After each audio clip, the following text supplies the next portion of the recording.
Bienvenidas y bienvenidos a la crítica de la serie de moda del último mes de Netflix, Adolescence, que se ha traducido al castellano al español como Adolescencia. La crítica va a tener spoilers desde el principio, así que parad el vídeo si no lo habéis visto. Ya iba a decir haceros un favor y ved la serie. No es un favor porque la serie es muy dura, pero quiero decir que solo son 4 capítulos, son en total no llegan ni a 5 horas.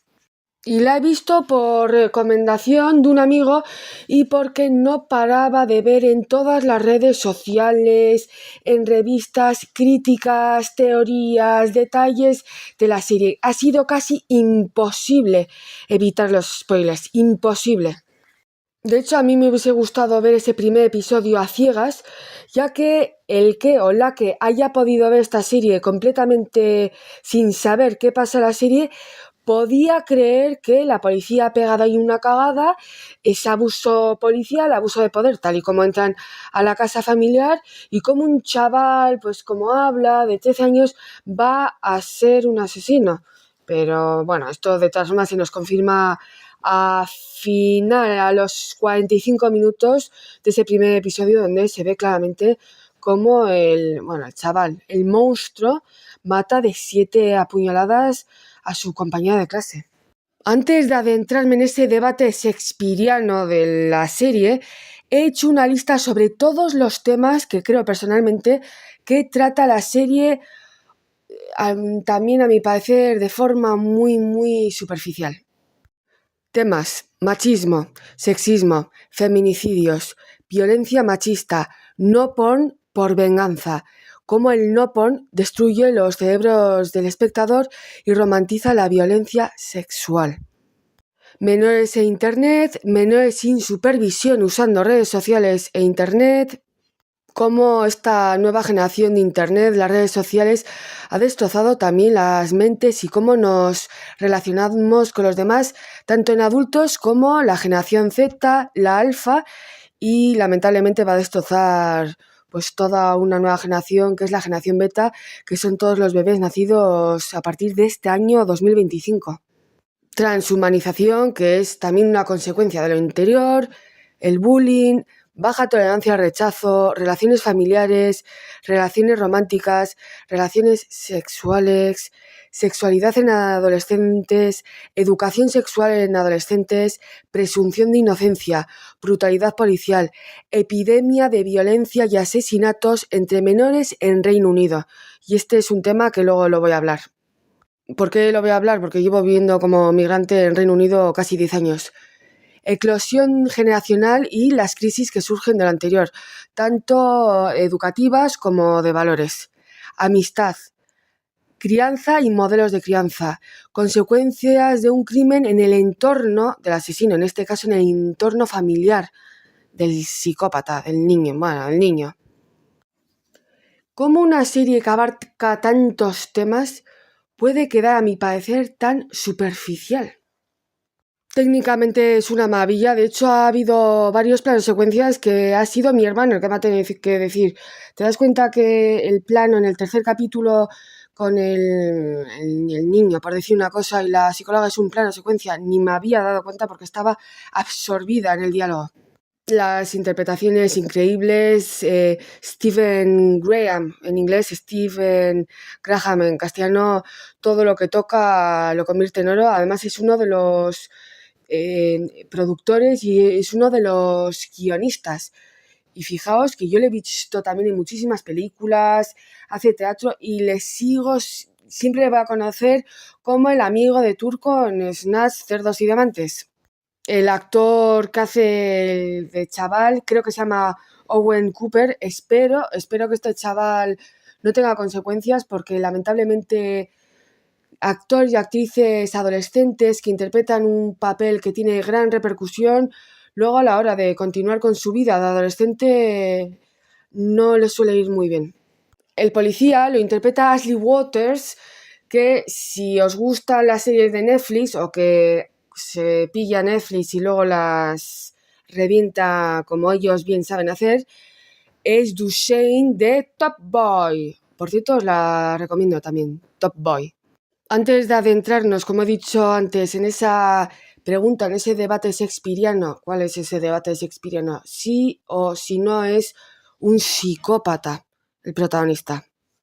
Después del primer capítulo me puse de muy mal humor, ya que una serie que trata sobre adolescentes en Reino Unido, un asesinato entre adolescentes, aunque lo hayan querido focalizar entre manosfera, incels, feminicidio, pero ni siquiera mencionar la epidemia que vivimos en Reino Unido entre menores, que literalmente, igual en Liverpool, la comarca en la que está localizada la serie, no, pero es que en Londres prácticamente hay temporadas que cada 2 semanas o cada mes tenemos a chiquillos matándose entre ellos, a navajazos. Es por eso que cuando leí muy de pasada ese día que me metí en Twitter y es cómo descubrí esta serie, nadie apuntaría a esto, a la epidemia que estamos sufriendo, nadie, solo se centraba, sí, en el debate, yo lo puedo entender, pero no entendí, por eso después de ver ese primer capítulo he tenido la sensación como si la serie hubiese sido escrita por una persona completamente ajena al problema.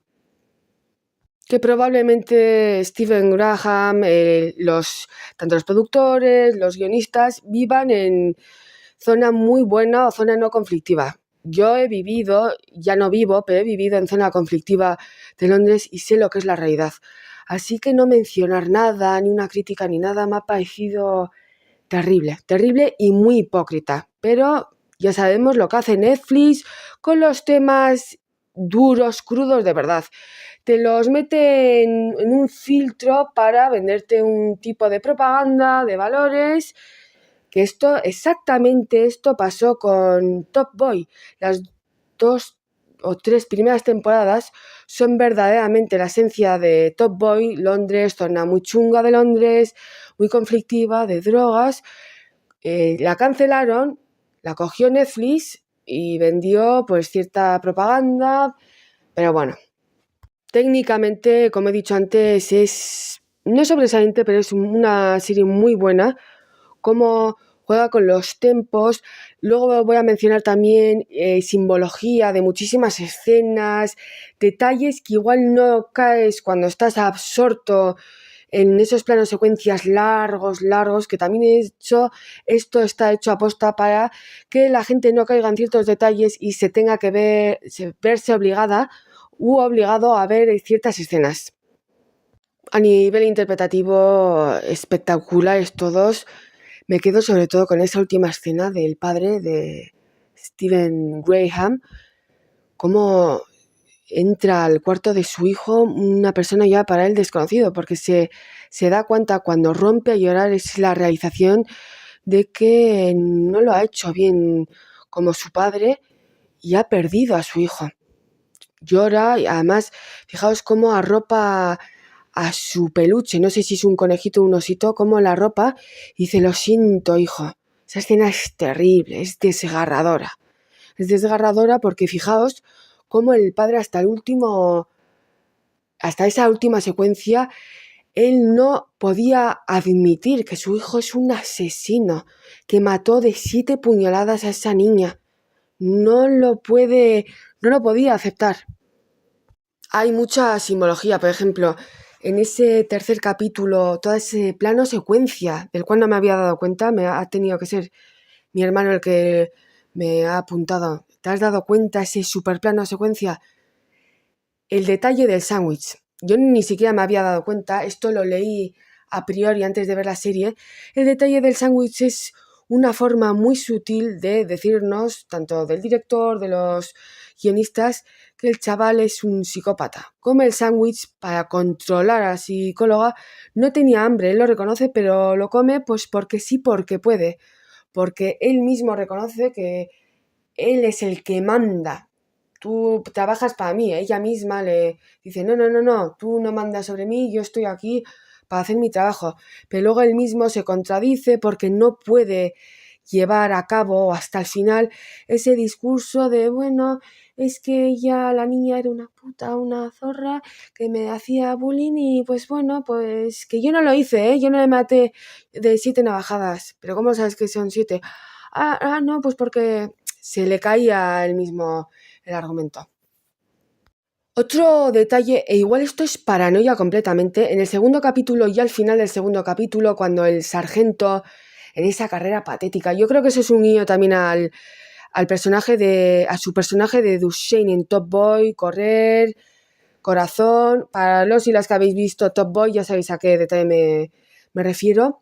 Después de esa carrera que mandan detener al amigo del protagonista, él espera a su propio hijo a salir del instituto, habla con él, y es paranoia mía o cómo el hijo del sargento tiene la chaqueta, la forma en la que tiene doblada la chaqueta parece como que tiene el cuchillo dentro de la chaqueta. ¿Os habéis dado cuenta de ese detalle?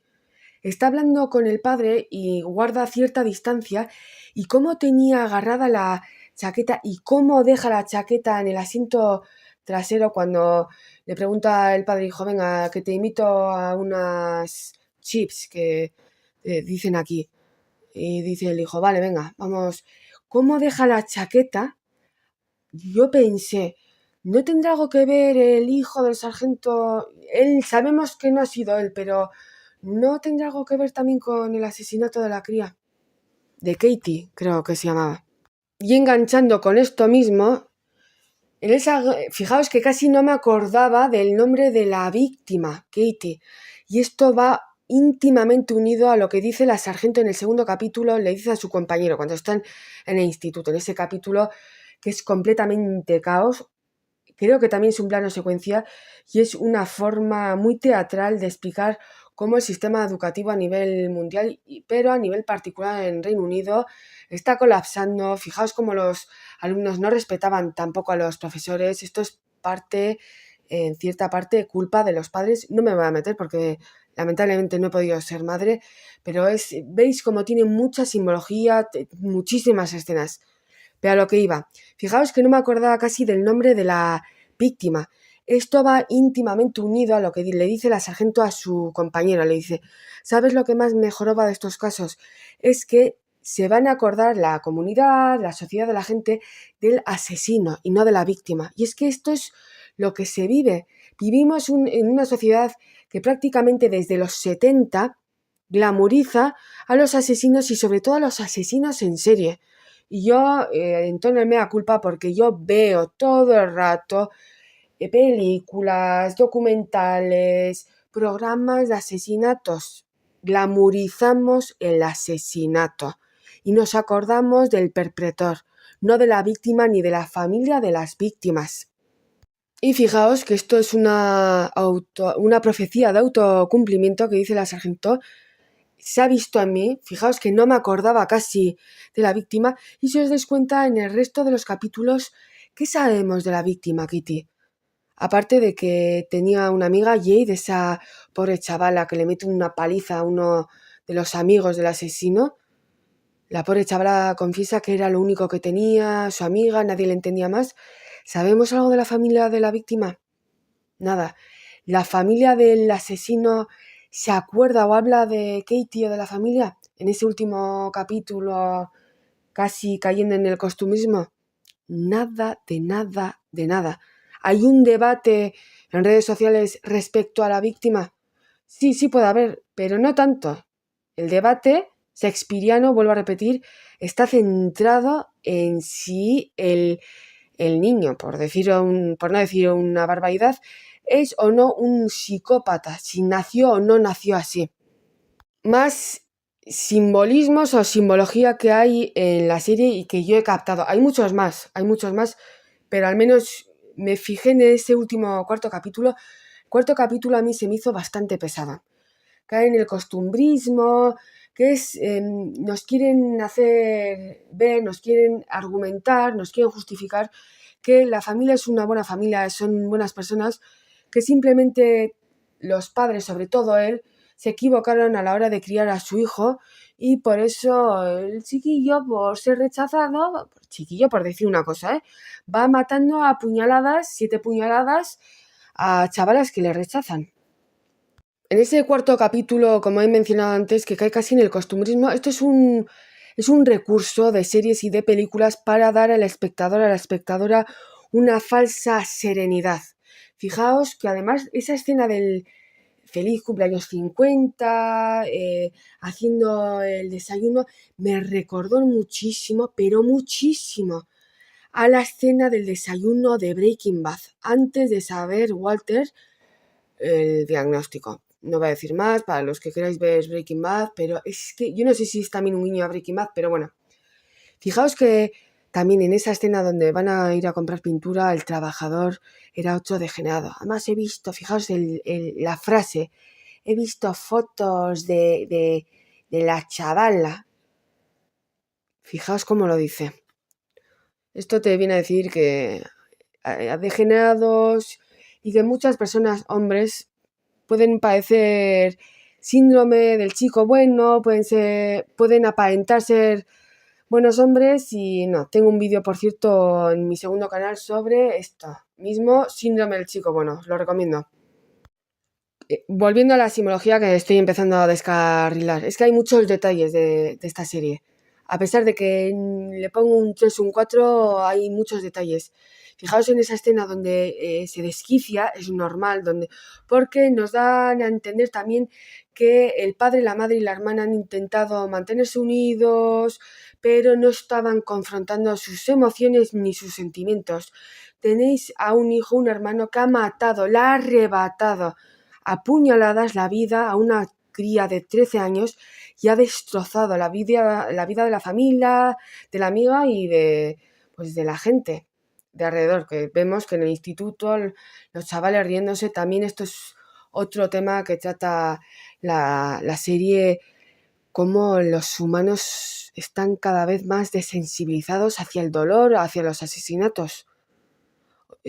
Si veis en el segundo capítulo, cuando van los policías, los detectives, había un terrible asesinato, los chavales haciendo broma, ¡ah, sí, no sé qué! Esa es la sociedad podrida y sin valores en la que vivimos. También, mira, ahí es una gran crítica de la serie. Vayamos al detalle de ese cuarto capítulo. En el cuarto capítulo hay muchos detalles, pero fijaos cómo cuando el padre tira la pintura desquiciado, borra parte de esa palabra pedófilo, la borra pero no del todo. Esto es un mensaje de cómo la reputación de alguien puede quedar dañada para toda la vida, aunque la intentes o intentes huir, aun siendo inocente, cómo va a quedar siempre esa mancha, por mucho que lo intentes tapar o por mucho que intentes salir adelante limpiando tu nombre. Esta escena va ligada también a la presunción de inocencia, y también vemos cómo cuando se meten padre, madre e hija a la furgoneta, la ventana del padre no está manchada, pero la parte donde está sentada la esposa sí, con esa pintura azul. Esto también es un mensaje de cómo las acciones de una persona que quieres te pueden y de hecho te perjudican a ti. De hecho, vais a ver una foto que he añadido, el detalle de cómo en el primer capítulo el chaval, cuando entran, la policía rasga un poco la pintura de la pared y cómo la familia han dejado ese rasguño intacto. Esto también tiene simbología, tiene una explicación, esta serie tiene muchos detalles de estos, pero como lo acabo de ver, pues me acuerdo sobre todo del detalle de la pintura. Y vayamos al gran debate. El protagonista es un psicópata puro, aunque le hubiesen criado de forma autoritativa, que no autoritaria. Porque de eso hablaba en esa eclosión de generaciones de modelos de crianza. Se ha pasado de unos padres completamente abusivos, autoritarios, que pegaban, abusaban de los hijos, a permisivos, y ni lo uno ni lo otro, autoritativo. Es decir, pocas reglas, firmes, asertivos y siempre dialogando, siempre incluso cuando son los chavales, las chavalas un poco más mayores, negociando, pero nunca abusando, nunca. El protagonista es un psicópata nato o es una consecuencia de el fallo en el modelo de crianza de los padres, es una, digamos, no víctima, es una consecuencia de la sociedad en la que vivimos, que los chavales, tengo también vídeos sobre esto, con apenas 10-11 años han visto en internet miles y miles y miles y miles de fotografías, de contenido sexual explícito, violento y deshumanizador.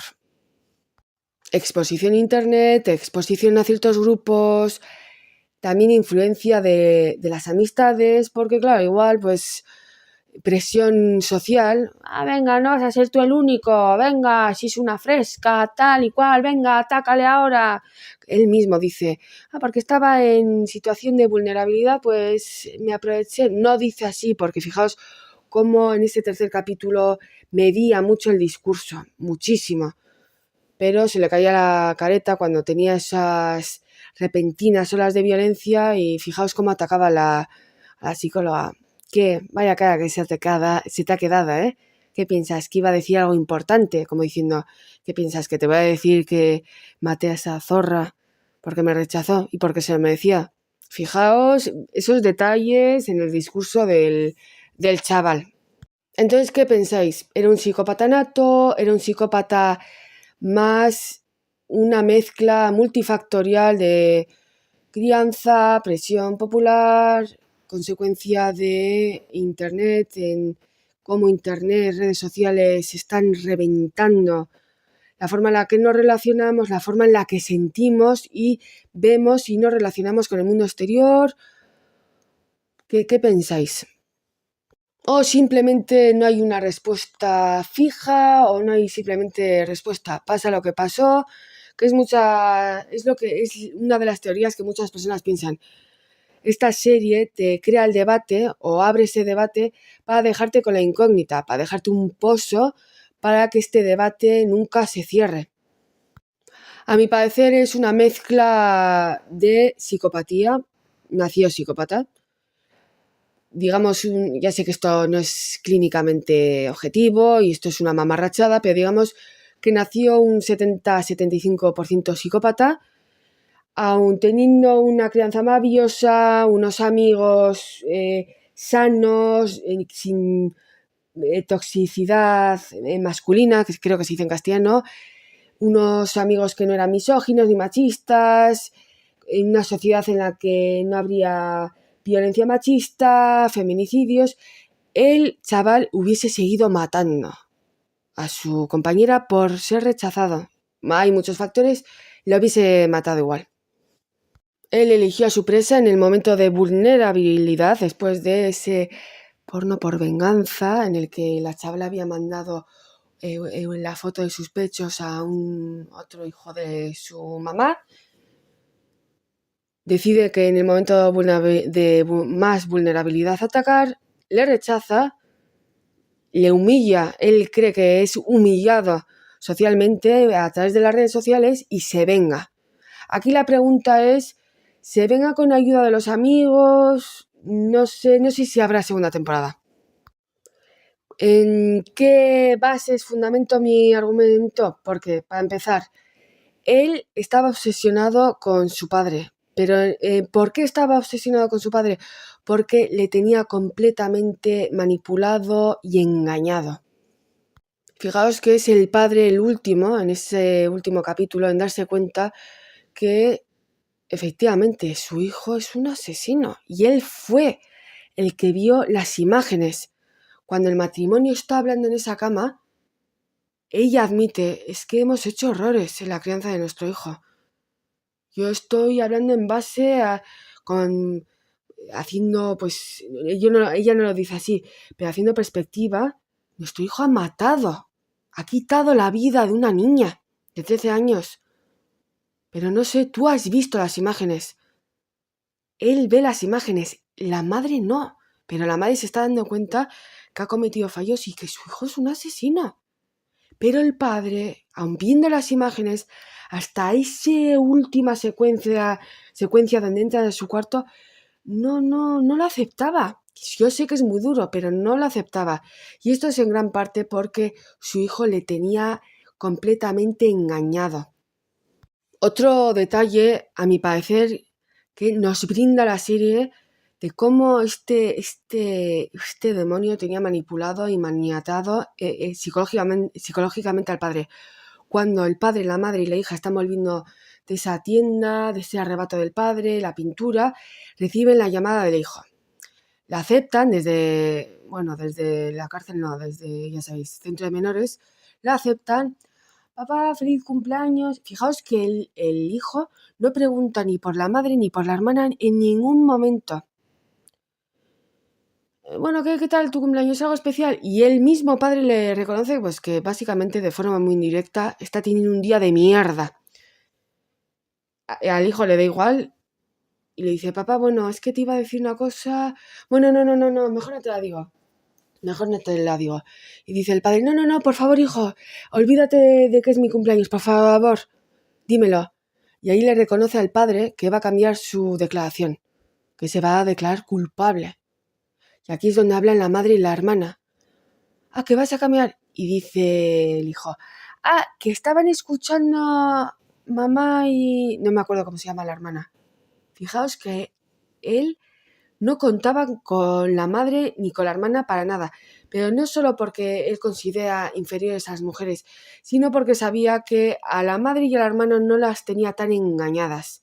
La madre y la hermana podían igual ver que algo no iba bien con el hijo ni con el hermano.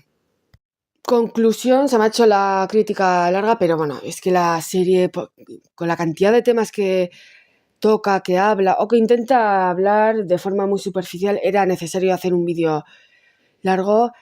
Le pongo, como he dicho antes, un 3 o un 4, queda muy superficial.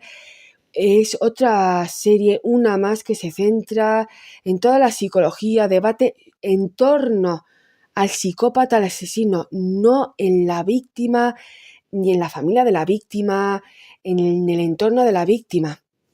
Otro fenómeno social, porque igual no os habéis enterado, pero en redes sociales hay hilos e hilos, vídeos con todas las teorías. Esta serie está siendo un fenómeno. Este año pues empezamos con la segunda temporada del Juego del Calamar y yo creo que el segundo gran éxito de este 2025 es esta serie.